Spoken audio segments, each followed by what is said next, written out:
morning! Welcome to another episode of Just a Girl with a Sword. Today I am excited to share with you 3 books that I have read and would also like to recommend you to read during this time of quarantine. 3 books. Alright, so book number 1, The Pursuit of God by A.W. Tozer. The Pursuit of God. It is a book which I highly recommend. It is A.W. Tozer's musings, his thoughts about how we can understand God and how we can have a relationship with Him.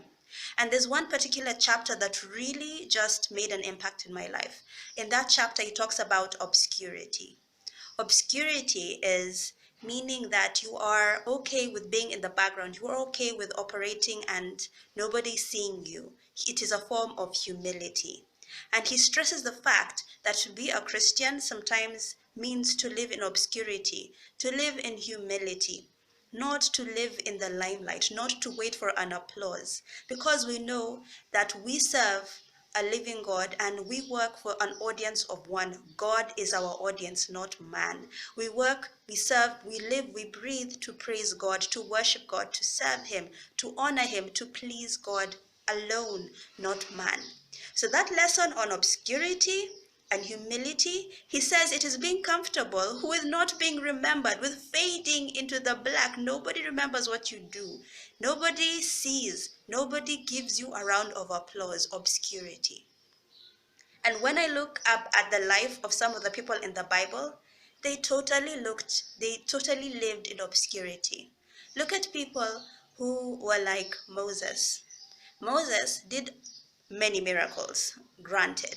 But did people ever appreciate him for it? They were constantly complaining. Nobody really ever gave him a pat on the back like, good job, Moses, well done. No, it was complaint after complaint, mama after mama, gripe after gripe. Obscurity.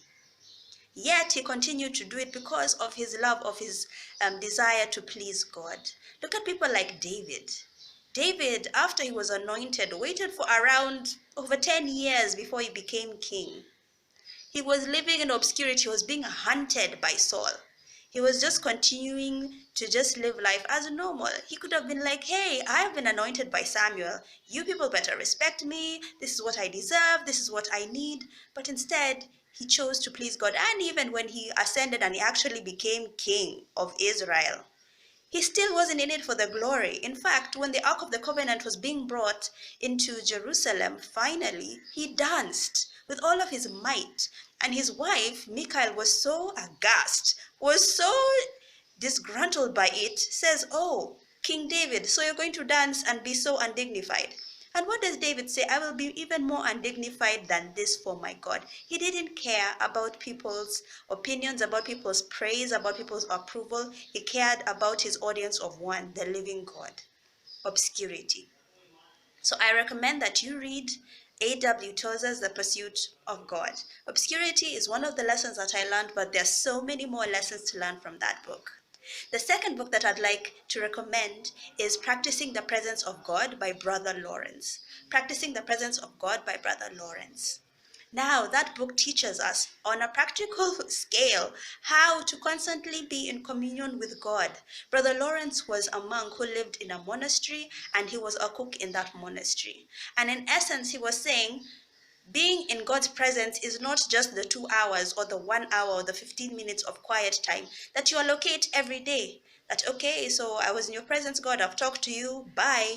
He said that the presence of God is constant. You are constantly in God's presence. You are in constant communion.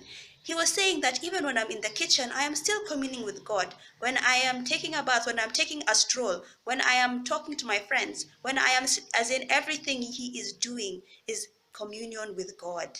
It's not just a set time that, okay, I have finished, I met my friend for tea, that's it. Till the next time we meet. He was trying to remind us that God is everywhere. His presence is everywhere. We are to be in constant communion with Him. So that's why Paul was saying, whether you eat, whether you sleep, whether you drink, whatever you do, it is for the glory of God. God is in there. God is with you. So that's a book that I'd recommend if you'd like to get practical ways in how you can be in constant communion with God, constant communication with God. Book number 3. All right, for all of you guys who like reading novels, I love reading novels too. And I'd like to recommend for you this book by Francine Rivers. She writes such awesome books. It's called The Sons of Encouragement. It is a five-part novel series. And I have actually only read book one and book two. Book one is the priest, it was about Aaron, and book two was the warrior about Caleb. What I like about Francine Rivers' books is that they're based on the Bible. Like these are stories based on Bible characters, obviously, Aaron and Caleb. But she tells the story in such a creative way that it causes you to go back to the Bible and actually read it. Especially when I was reading the story of Caleb, you don't really think about Caleb. You just, when you're thinking about it, you just think, okay, yeah, you just remember, yeah, Caleb was one of the 12 spies. But after that, you don't think much about him. But the way she describes Caleb, I had to go back and read Exodus and Numbers and Joshua, just like, okay, let me just read. Let me just see where this story is coming from. She tells it in a way that glorifies God and really just points you back to the Bible. So it's a very entertaining read. If you want to read a Christian novel, that is a novel. Those are five, actually, those are five in one novel that I'd recommend to you. And also, as you're reading the novel, refer to the Bible. You can also get a clearer picture of whatever you are reading. So that's all I have for you today. Three books that I recommend that you read during your time of quarantine. Francine Rivers, Sons of Encouragement. Then the second one was Brother Lawrence's Practicing the Presence of God.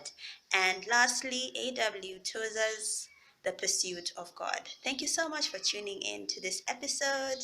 Feel free to like, to share, to comment, and to subscribe to my channel. God bless you.